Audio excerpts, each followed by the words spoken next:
बुजुर्गों, बहनों और भाइयों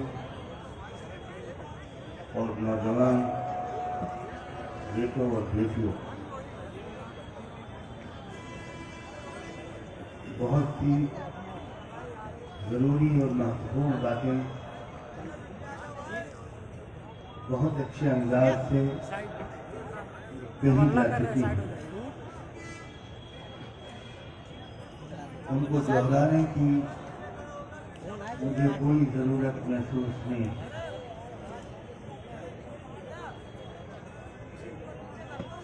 एक बात पर हम सब सहमत हैं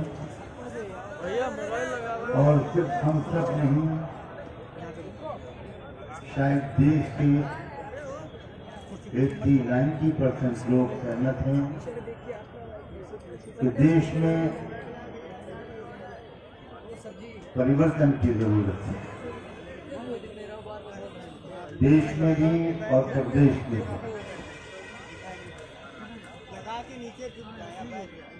परिवर्तन जो आता है उसके बारे में एक बात जरा मैं आसान शब्दों में बहुत मोहब्बत के साथ आपको समझाना चाहता हूँ या आपका ध्यान उसकी तरफ आकर्षित करना चाहता हूँ। परिवर्तन बाहर की दुनिया में बाद में आता है, पहले अपने दिल और दिमाग में, पहले अपने हृदय में, अपनी सोच में, अपनी विचारधारा में और अपने व्यवहार में आता है।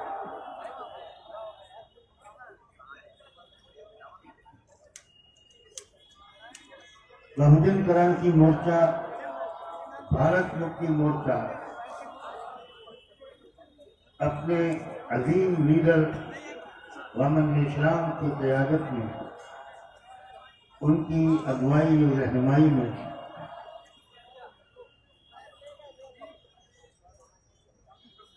जो अनथक मेहनत विचारधारा में परिवर्तन लाने में के लिए कर रहा है, उसके परिणाम पूरे देश में मैं अपनी आंखों से देखता रहता हूं।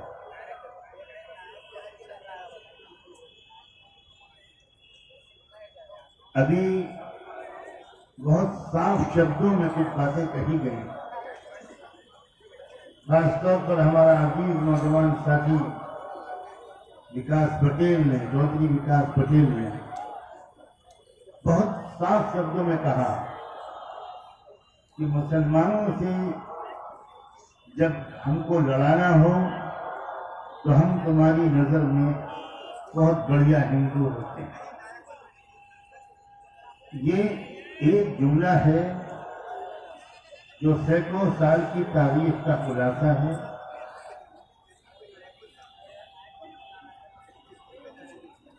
और ये सिर्फ एक अकेला ये मंच है,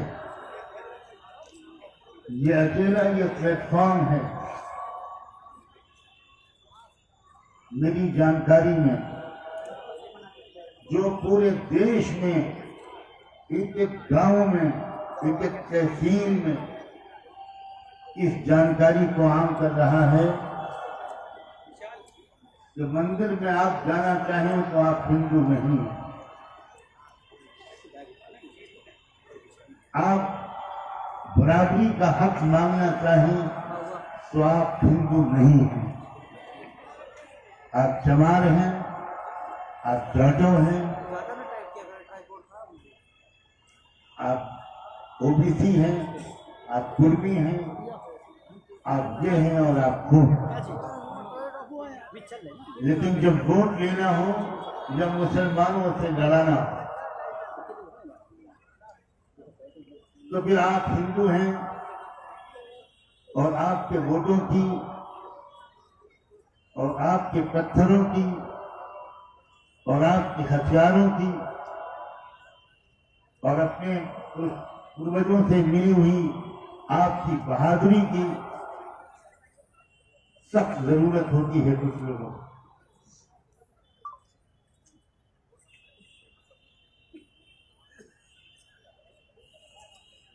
जुल्म को कोई पसंद नहीं करता, मगर मैं आपसे पूछता हूं, खुद बताने के बजाय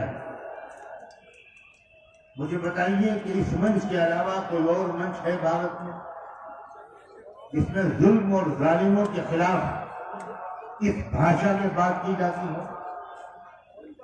साफ साफ लफ्जों में बात की जाती हो, बिना किसी डर के बात की जाती हो, और किसी विशेष धर्म या जात के लिए नहीं, तमाम मजलूमों के लिए बात की जाती है, तमाम मजलूमों को एक की इज्जत दी जाती है, एक का एहतराम दिया जाता है।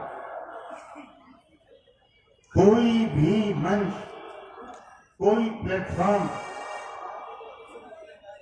जुल्म के खिलाफ इस तरह बोलने की अब हिम्मत नहीं कर सकता।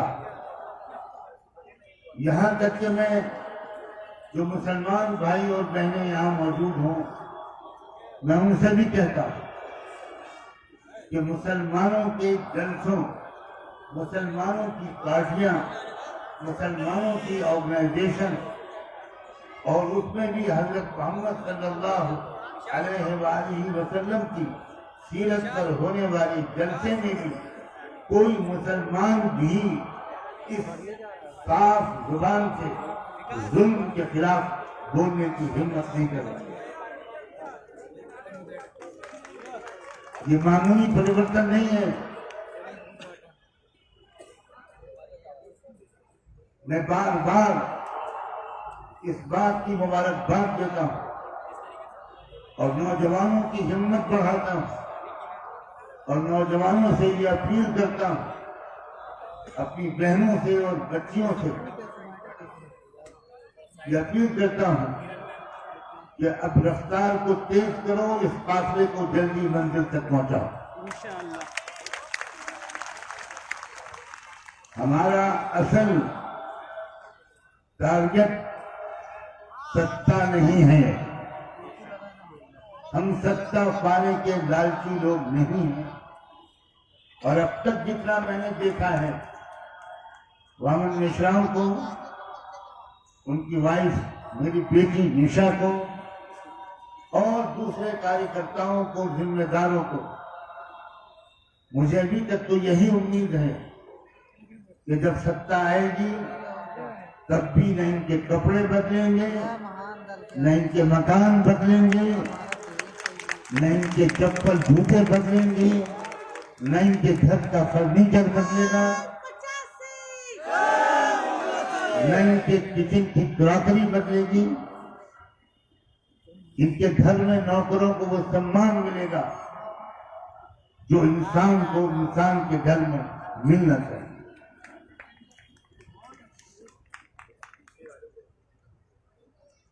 इस्लाम, मैं मुसलमानों से खास तौर पर कह रहा हूं, सिर्फ नमाज पढ़ लेने और रोजा रख लेने का नाम नहीं।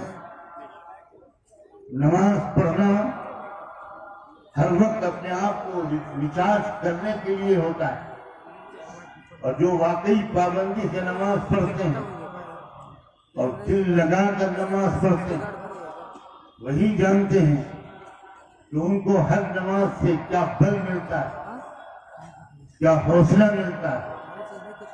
लेकिन कुरान ने नबियों के भेजने, हजरत मोहम्मद साहब को भेजने और कुरान के उतारने का मकसद ये नहीं बताया सिर्फ कि नमाज पढ़ो और रोजा रखो, बल्कि साफ साफ उलमा खासतौर पर खुदा करे कि सुने और याद रखें, कुरान की सूरह हदीद में आया है, लक़द अरसलना रुसुलना बिल-बय्यिनात व अंज़लना मअहुमुल किताब वल मीज़ान।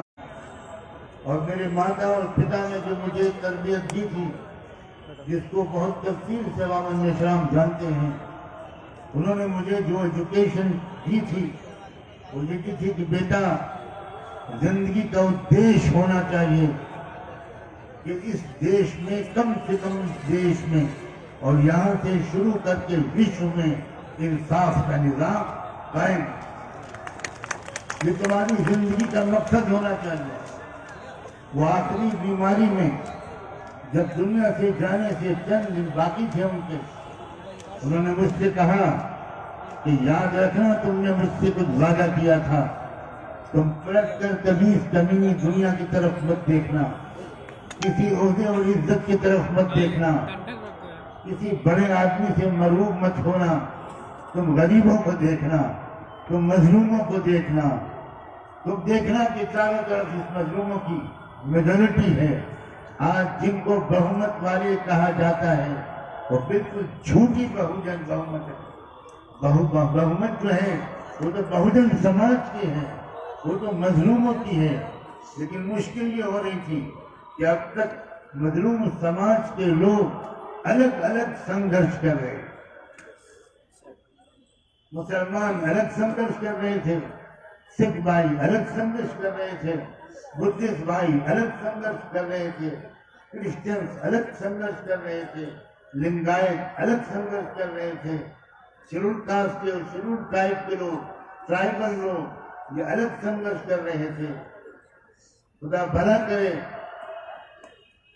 बाबा साहब अम्बेडकर के फिलॉसफी को लेकर फिर से खड़े होने वाले काशीराम जी से मेरी मुलाकात 6 बार हुई। 4 बार वो खुद मेरे घर पर चलकर आए, एक बार मेरी मुलाकात 6 घंटे तक लंबी हुई। उस वक्त मैं उनसे बात करने में ये कहने लगा था कि भारत में 2000 कौमें बसती हैं और प्रोपेगेंडा ये कर दिया गया कि 2 कौमें बसती हैं, हिंदू और मुसलमान। तो काशीराम जी ने मुझसे कहा कि नवानी साहब 2000 नहीं 6000 से ज्यादा कौमें बसती। आप सबको उनकी अपनी आइडेंटिटी से महरूम कर दिया गया। इनको पता ही नहीं कि हमारी असली आइडेंटिटी क्या है। इनको ये भी नहीं पता कि हमारे पूर्वजों का असली धर्म क्या था। यहाँ मेजोरिटी महात्मा गौतम बुद्धा की पैरवी करने वालों की थी। महात्मा गौतम बुद्धा ने दुनिया से जाते वक्त क्या कहा था कि गॉस्पेल ऑफ बुद्धिज्म में खुद पढ़ लीजिए।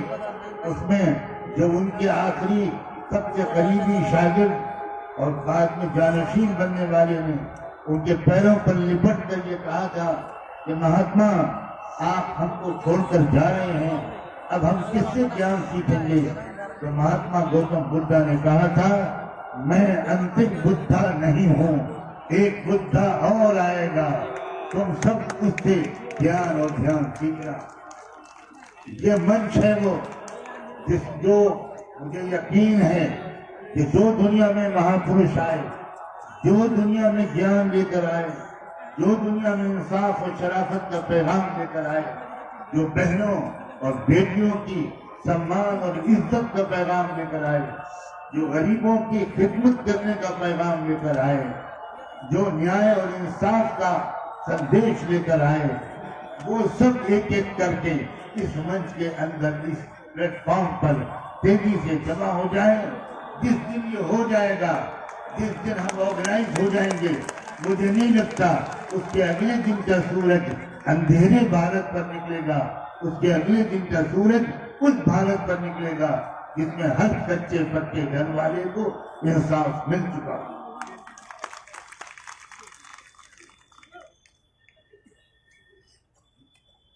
समाज में परिवर्तन पहले आता है, राजनीति में परिवर्तन बाद में आता है। बाबा साहब अम्बेडकर ने जब कॉन्स्टिट्यूशन ऑफ इंडिया पुटअप किया टेबल पर, तो उस वक्त उन्होंने हिस्टोरिकल जुमला कहा था। उन्होंने कहा था कि पॉलिटिकल डेमोक्रेसी हमारे मुल्क में लोग समझते हैं कायम हो गई, मगर I want to make it crystal clear कि सोशल डेमोक्रेसी के बगैर पॉलिटिकल डेमोक्रेसी कभी कायम नहीं है। ये जो संघर्ष है, ये जो आंदोलन है, ये जो बाउंसर से लेकर भारत मुक्ति मोर्चा तक, बहुजन क्रांति मोर्चा तक, और खुदा करे कि जल्दी वो वक्त आए कि बहुजन मुक्ति पार्टी वो आगे बढ़कर बाउंसर के उद्देश्य को पहुंचाए और तमाम नदियों और पूर्वजों और महापुरुषों के मकसद को जमीन पर उतारे। हो सकता है कि अभी कुछ समय बाकी हो, हमें जल्दी करने की जरूरत नहीं है। अक्सर ये गलती होती है, कोई तहरीक को लेकर चलता है और दिल की तड़प के साथ लेकर चलता है, तो वो चाहता है कि मैं जल्दी से अपने उद्देश्य तक पहुंच जाऊं, और उसमें कुछ गलत फैसले हो जाते हैं।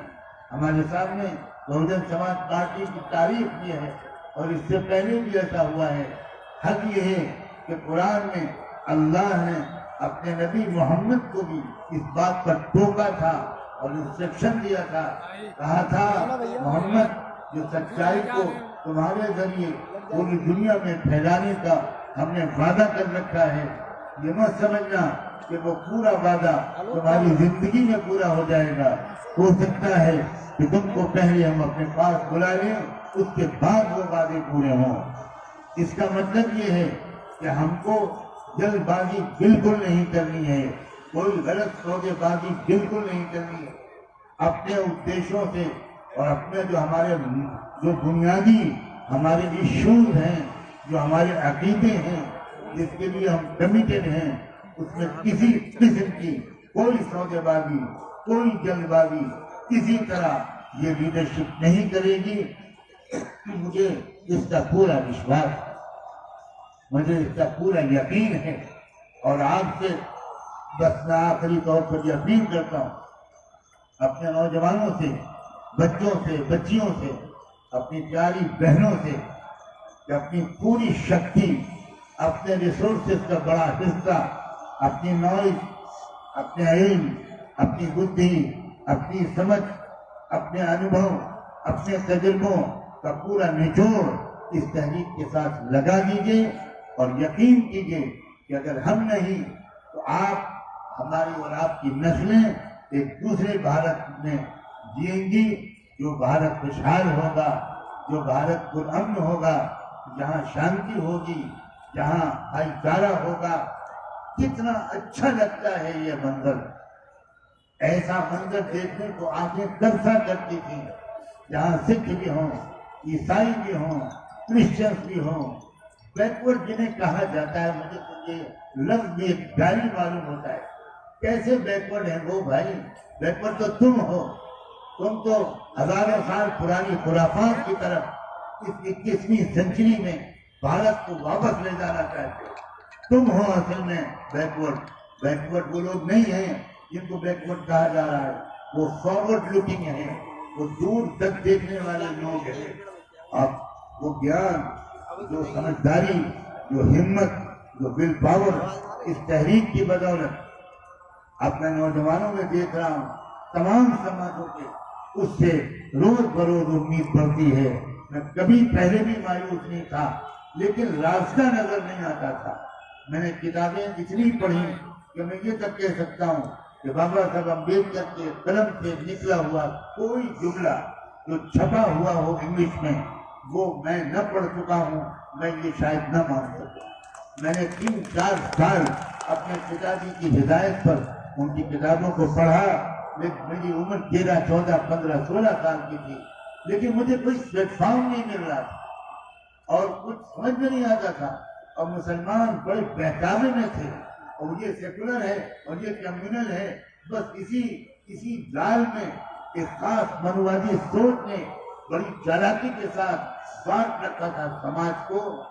असल तकसीम ये नहीं है, असल तकसीम भारत में और दुनिया में जालिम और मजलूम, और इस तकसीम को उजागर किया है सिर्फ इस आंदोलन ने, इस मंच ने। इसीलिए मैं, मेरा पूरा परिवार, मेरी पूरी बच्चियां, मेरा बेटा, मेरी पूरी फैमिली, मेरे स्टूडेंट्स, ये सब लोग जानते हैं, बाबा मेश्राम भी जानते हैं और निशा भी जानती है कि किस तरह पूरी फैमिली इस तहरीक के साथ, ये जान के साथ लगी हुई है। बस मैं अपनी बात इसी बात पर खत्म करता हूँ और उम्मीद करता हूँ कि बहुत तेज रफ्तारी के साथ आने वाले दिनों में ये तहरीक बढ़ेगी और प्रदेश में ऐसी काया पलट होगी जो उसके बाद दिल्ली का नक्शा बदल जाए।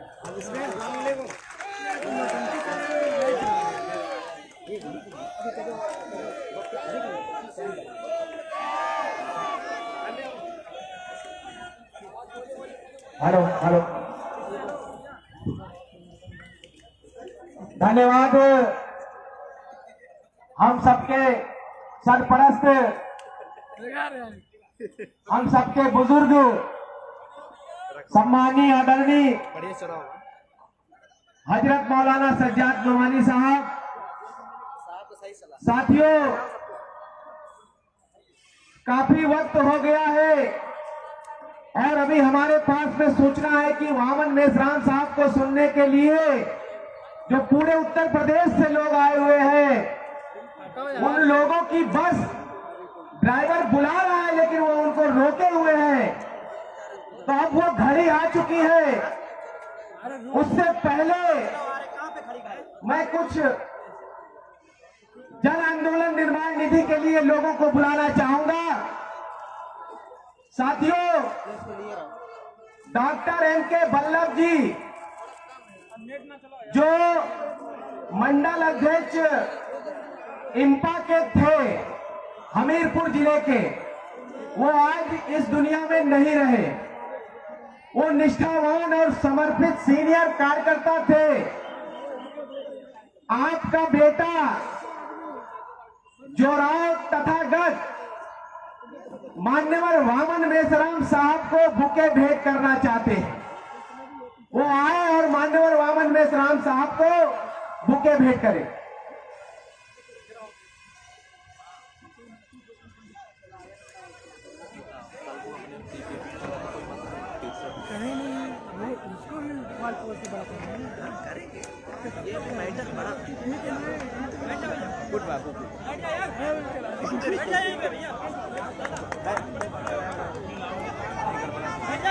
साथियों,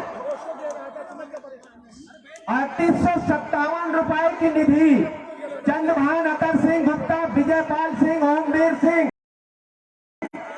मेरठ बीएमपी साहब को भेंट करेंगे। बहुत जल्दी मंच पर आ जाए, समय बहुत कम है।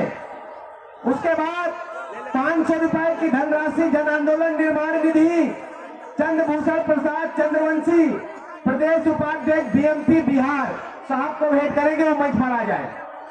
200 रुपए की निधि आराधना वाइफ ऑफ विजय कुमार औरैया भेंट करेंगे। वो जल्दी से मंच पर आ जाए, समय कम है, बहुत जल्दी।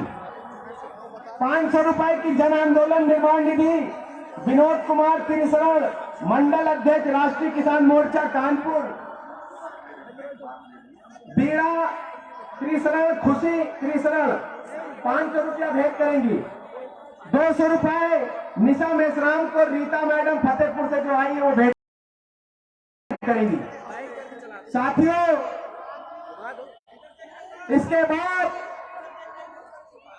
भारतीय विद्यार्थी मोर्चा, भारतीय युवा मोर्चा, भारतीय बेरोजगार मोर्चा, भारतीय विद्यार्थी मोर्चा, छात्रा प्रकोष्ठ, इंडियन रिसर्च स्कॉलर एसोसिएशन, राष्ट्रीय आदिवासी छात्र संघ की ओर से बहुजन मुक्ति पार्टी के लिए पूरी यूनिट की ओर से आज इस महारैली में 10 लाख रुपए की जन आंदोलन निर्माण निधि भेंट की जा रही है। और भारत मुक्ति मोर्चा के राष्ट्रीय अधिवेशन में 15 लाख रुपए की